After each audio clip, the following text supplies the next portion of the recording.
Hello and welcome to Welcome Home Radio. The waters in the mortgage industry can be pretty muddy, whether it's investing, leasing, renting, home insurance, or myths and misconceptions. Welcome Home Radio has the answers for you, the consumer. And now, to help you make the right home buying decision for you and your family, here are your hosts.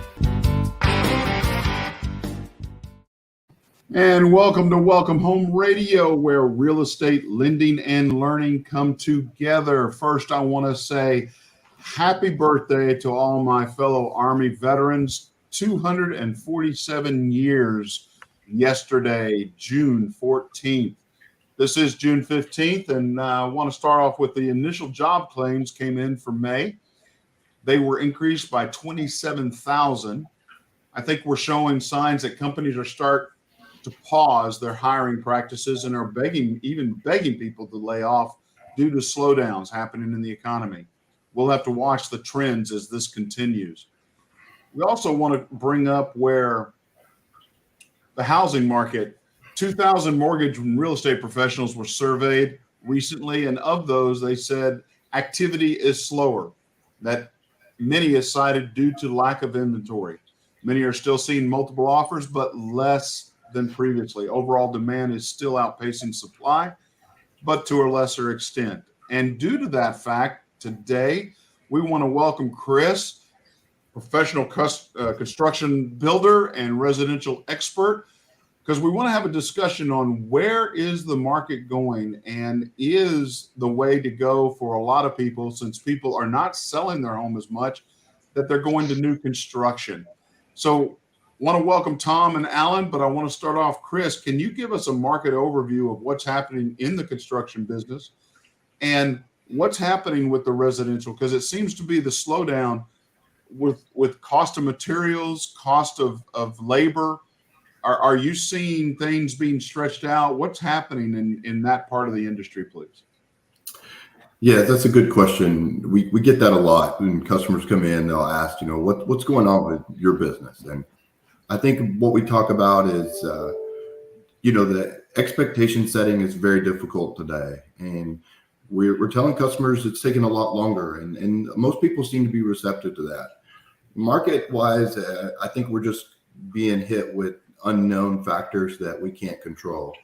And I think that's hard to communicate, because when the customer purchases and relies on you for the experience and the process, they expect you to solve every solution pretty easily behind the scenes. And today, what we're seeing is those are being shared with the customer, because we're trying to be upfront and clear that, hey, here's what we're facing today, and we're going to get through it.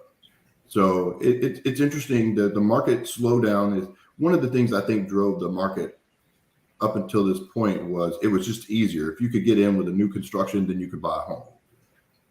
You didn't have to put 14 bids in and see if you were going to get it or not. So sometimes what we got were people that had lost out on 4 or 5 houses, and they're like, I'm just kind of over that part.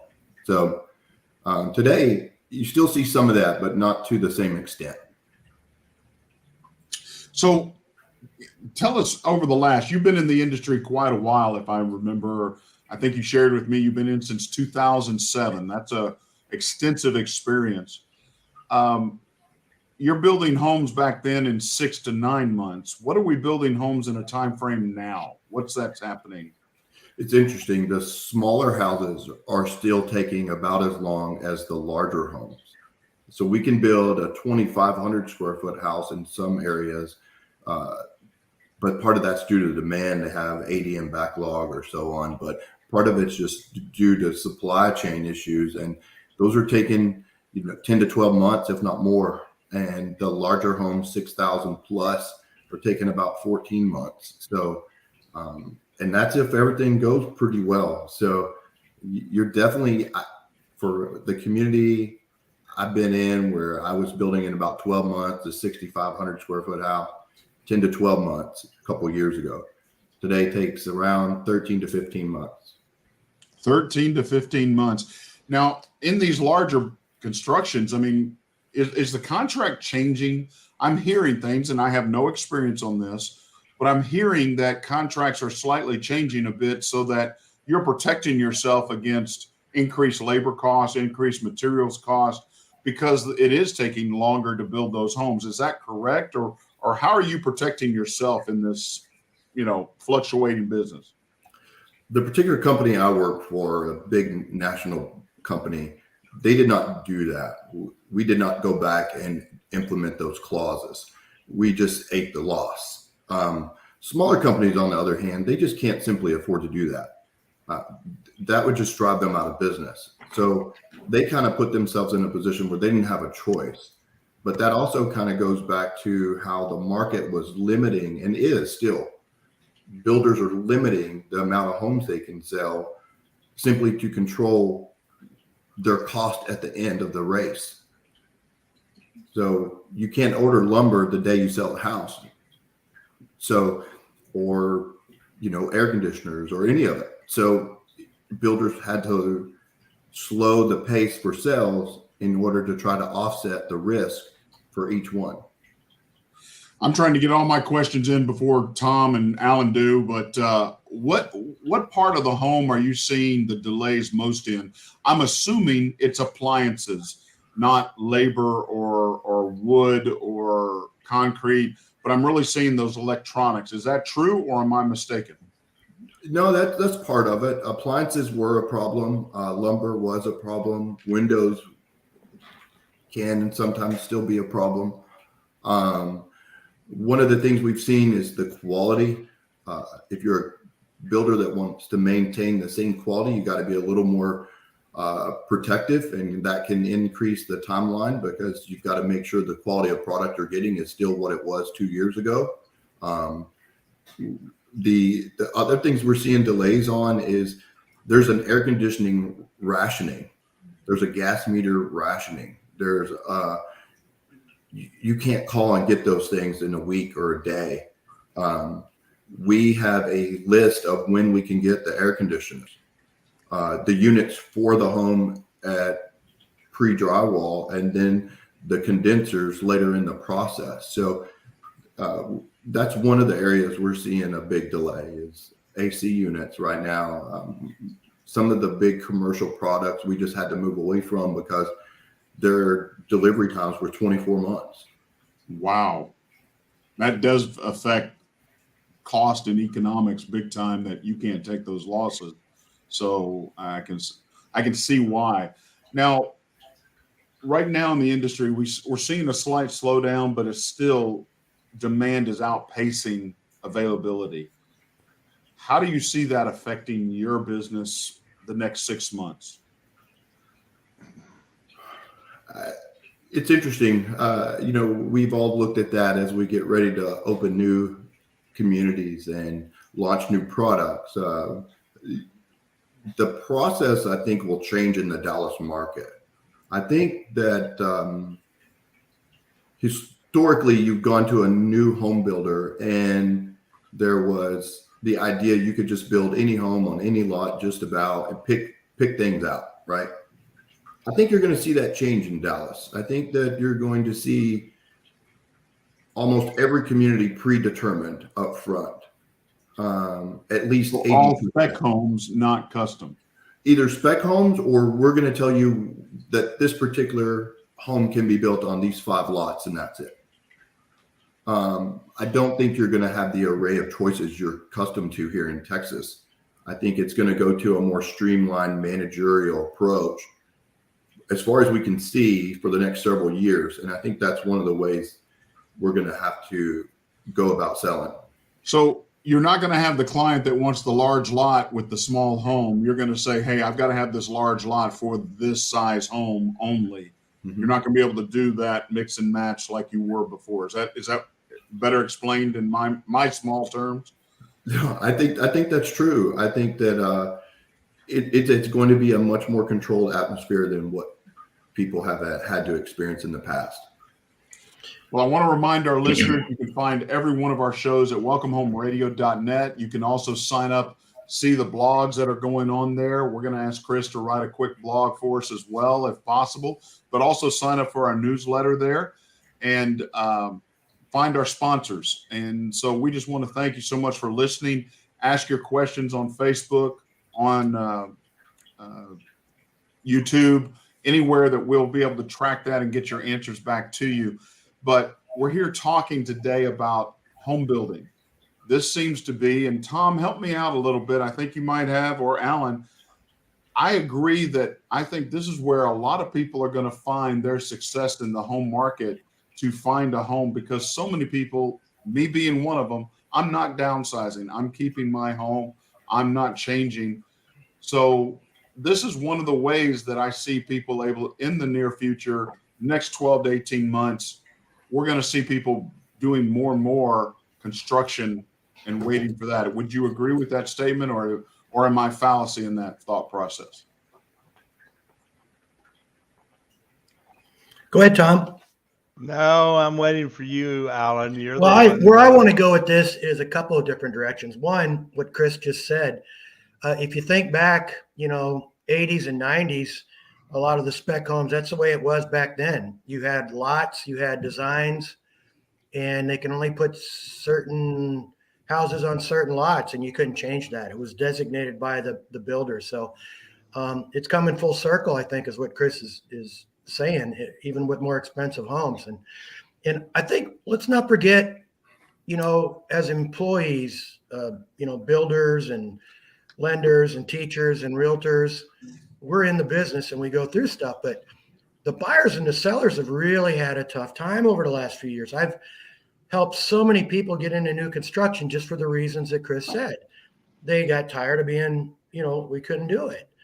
Some people with limited funds and really good loans, FHA or VA, but they have limited funds, had a hard time pre-COVID when the market started booming, pre-COVID. And you would go and find a fixer-upper, but they don't have any cash to fix it up, to buy it. Why would they buy it? So, and the homeowner seller wanted more than what an investor back then would pay. So you would get outbid, and people get tired of it. So I've actually had people move way out of town. I had somebody who wanted to be in the Louisville, Carrollton area, ended up moving over to East Fort Worth, got a tremendous deal on a brand new home. And it took 10 months, 11 months on that particular house. And by the time she moved in, they'd had 2 price increases already. And so it was a beginner home, and she walked right into equity, and she was a veteran. It was really cool. VA loan, builders, no issues with VA, no issues with FHA. As long as they're approved, they'll use other lenders too, but most of the time a builder will have their lender verify. So it works out sometimes, but other times it doesn't. And from a builder standpoint, what a bunch of pressure they're under too. Buying things at a market price, and then 14 months later, it's like not the market price. Now, lumber is really coming down a lot right now, but lumber was really high for a long time, and they bought lumber at numbers where, when by the time they got it, the prices changed a lot. And I was in the window business before I was in, and I used to sell to home builders. I used to sell windows to home builders.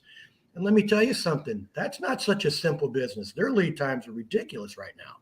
And a lot goes in to the supplies that they need to build the windows. So the builder's under a lot of stress, and you have to really explain to your client, okay, the salesperson was new, let's say, and came out of a sales meeting, 6 to 9 months, 6 to 9 months. Well, no, you sit there and you go, it's going to take longer. This contract says it could take longer, and there's no penalty to the builder, although they're going to suffer financially probably, but that kind of a thing. So it's an interesting time right now, and going forward, I think this is something we've not been through. I mean, personally, I have not been through all the dynamic of COVID, inflation this high, this fast, including, and the main thing, that the fuel. Oh my goodness. Everything that goes into a home is touched by fuel. That brings up an interesting thought process, because I see from our experiences of, as you brought up COVID, as you bring up working from home, a home purchase, and this is why I think I want to get back to really the topic of, do we see the market going this way? Am I the only one that sees this? Because so many of our buyers are working from home. So many of them are needing that office, needing that extra space, changing that bedroom. I mean, Chris, am I describing some things here that you've seen? Or because I just see the home becoming a more substantial part of people's lives as opposed to just sleeping and being on the weekends. It's literally becoming its place of requirements to be able to do their life and live and work. Is that correct? I believe so. There's probably three things with that. COVID seemed to make the home more important as a place you wanted to spend your time.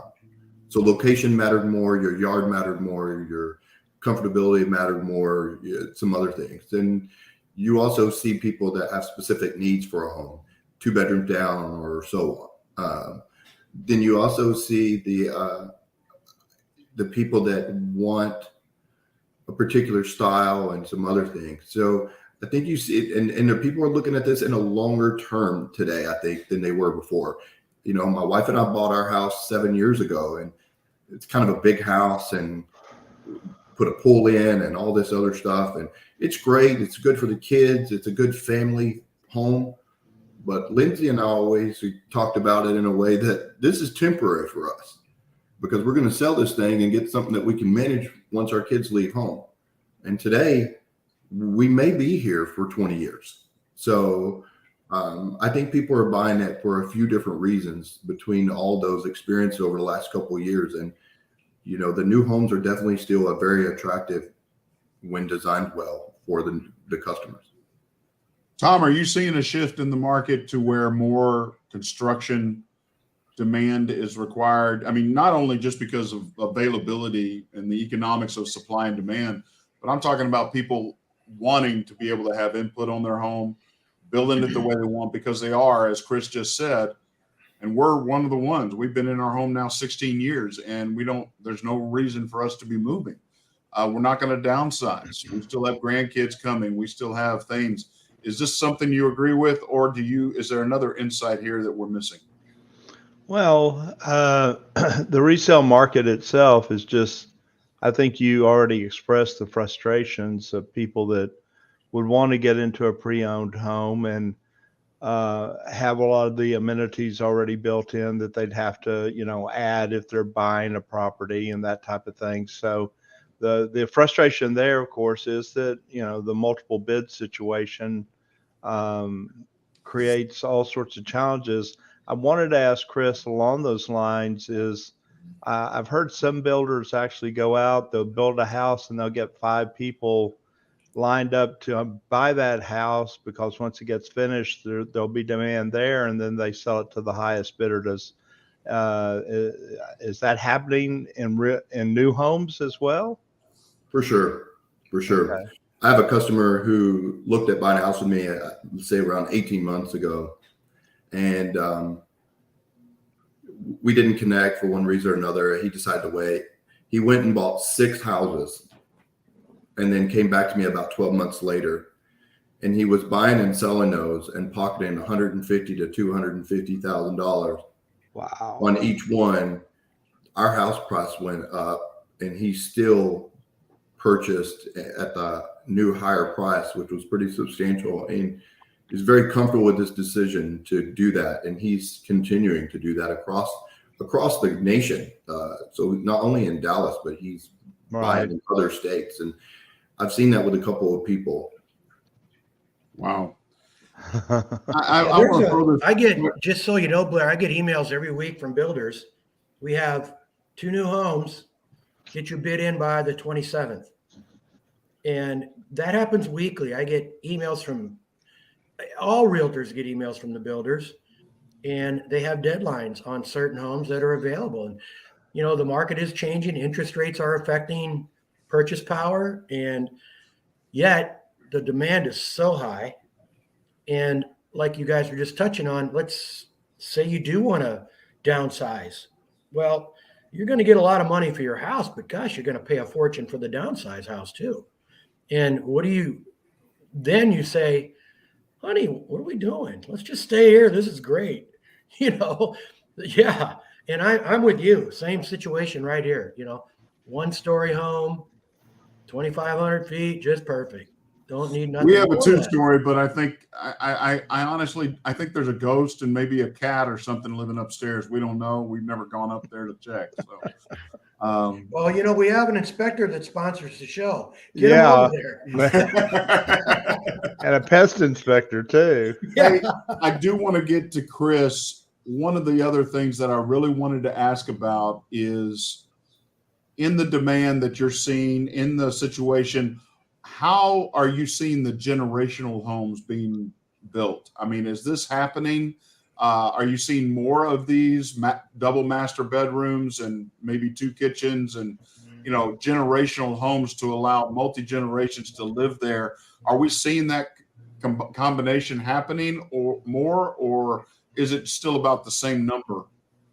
Surprisingly, it's around the same. We kind of expected that desire to increase, but we didn't really see that. We didn't see that. It's an interesting. One of the things we saw over the last couple of years is people will buy 2 homes at a time at various price points, 2 at a time. And it's like unbelievable because not only will they buy a home for themselves, but they'll buy another one for their family. So I don't know if that's just people pouring money into real estate or if they feel like it's just a good financial option for them or if it's just a part of a living strategy. But I have seen more people. So currently I have a couple of brothers, 2 families of 2 brothers side by side. I have a father and a son. So you see this, and I think we may see that continue for a little bit. There for a few years, we thought it was this Gen X idea, right? And one of the things about that is cities have kind of moved away from that. Certain cities don't like the concept, and they will preclude any option of an Airbnb. So we're seeing things like that. So I don't know if that playing a factor or if financially people just feel like they're better suited with 2 homes next door or near each other. And out in the resale market, we're seeing parents buying homes for their kids because the kids don't have the credit, or they have the credit, not the money, or the parents can get the better loan or pay cash. And I'm working with 2 people like that right now. And so that's going on. Parents are actually, helping their 25-year-old kids get into a home because they can't due to various reasons in today's market. Sure. Chris, what do our listeners need to hear about building a home? What are some of the insights that you have from your experience that would help new buyers instead of an existing home somewhere and going through that learning process? What would you be telling them that they need to know in the construction world and to educate them? I think maybe 2 points on that. One,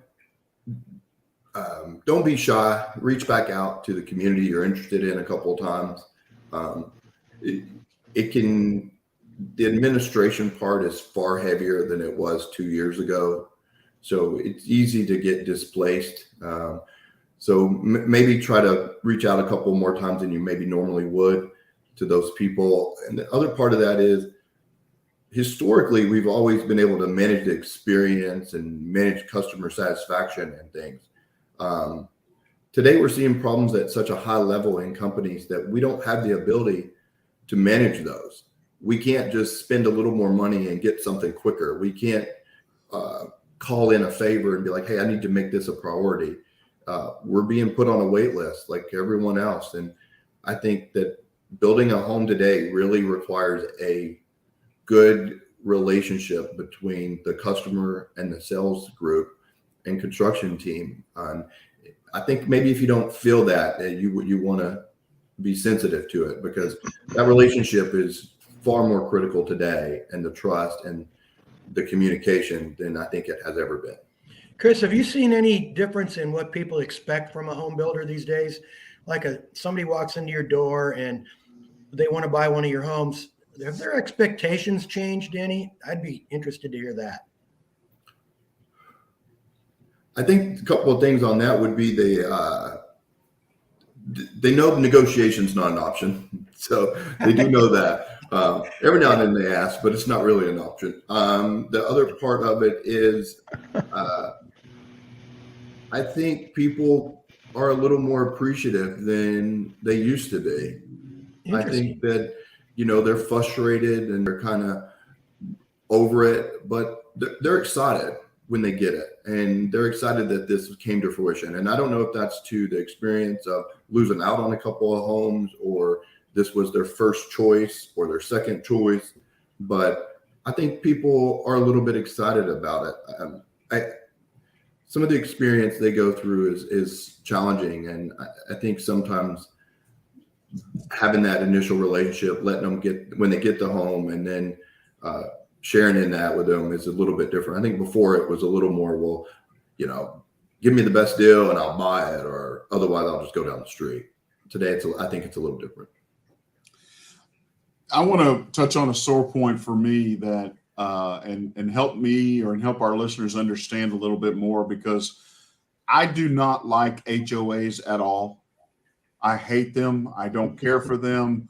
I have no good opinions about HOAs, except maybe sometimes they are beneficial in helping the value of my property stay, because I can't have the purple home with the pink door on the front.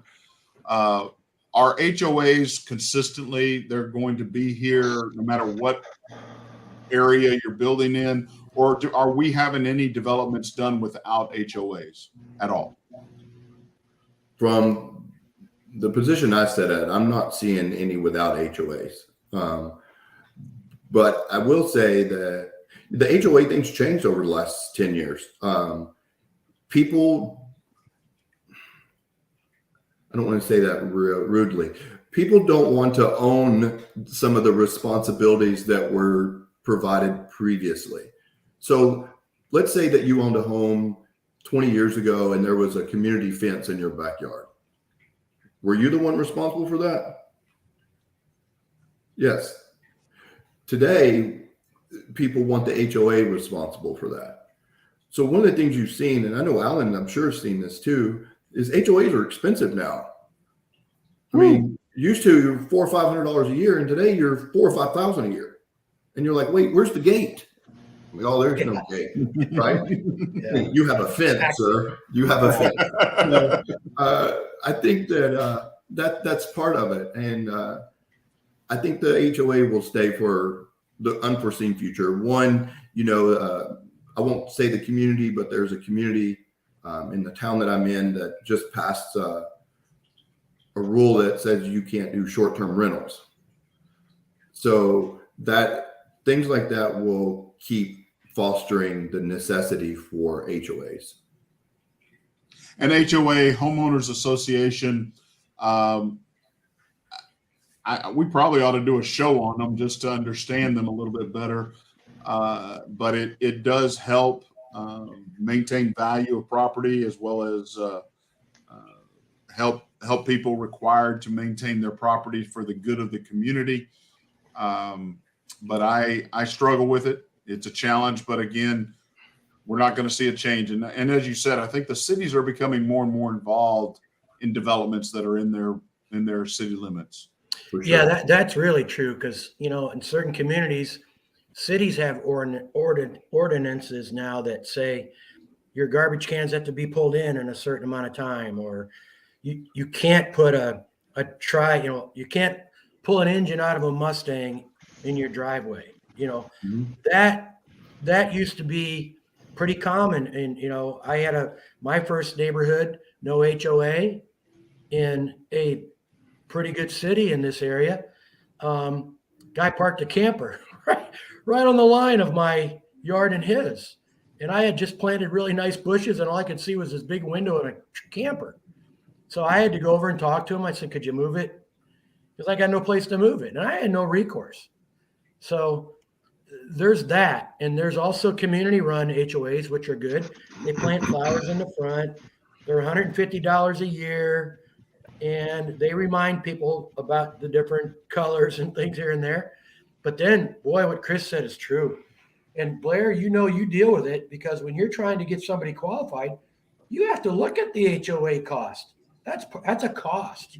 I am shocked at how much, not only here in Texas, but then the HOAs I'm seeing in Arizona. Eric brought it up, one of our sponsors out in Arizona, the cost of HOAs alone there, along with my kids in Colorado.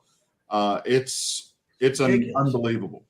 Yeah. Those cactus trees in Arizona are very expensive. Evidently. They're Arizona $100,000 a tree. They've really gone through the roof on price in Arizona. I mean, it's like ridiculous. So, well, Chris, we've talked a lot about construction. What would you tell a first-time home buyer why you feel construction would be better over existing from your standpoint? That is a selling point / just a knowledge information that you would share with them.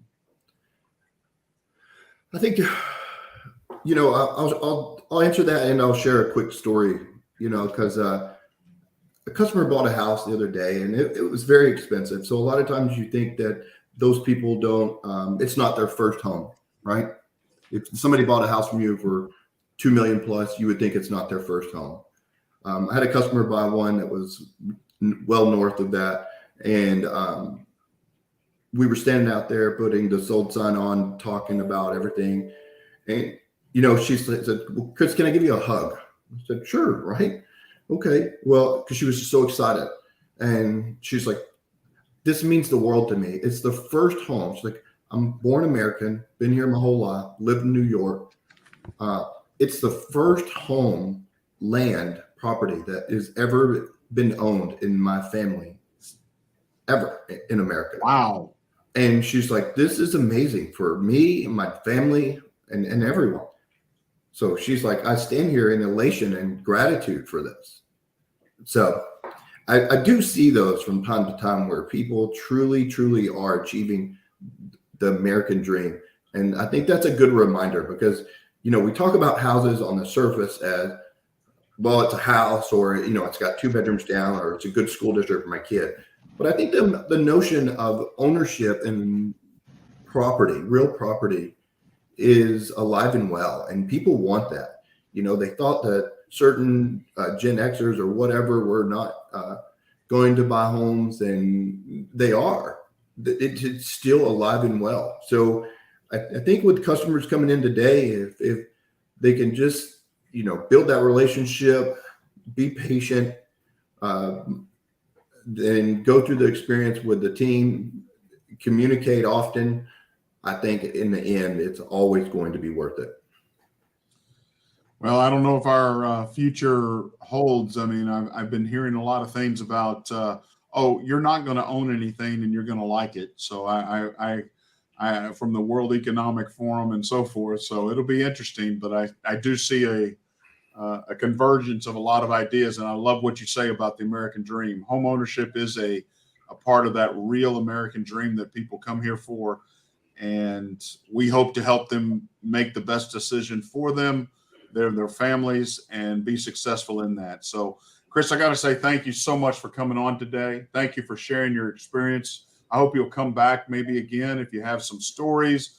How many developments are y'all working in right now? I think right now we're pushing close to 30. In Texas? In Texas, and we're across the country in multiple different fashions and high rises and some other things. So big company, lots and lots of growth. The rental market is definitely a green thing for builders. So you'll see builders begin, not just big builders, but other builders transition into some sort of rental investments as well. Well, thank you again for coming today. Thank you for discussing. Again, find us at welcomehomeradio.net. Sign up there for the blog. Sign up for the newsletter to get that weekly. And just have a wonderful time. It is June. It is getting a little hot, at least here in Texas it is. Let's enjoy that. Enjoy our pools. Stay safe. I'm Blair Thomas. I'm Tom Holm. And I'm Alan Pace. Thanks for joining us. God bless. Take care. Guys.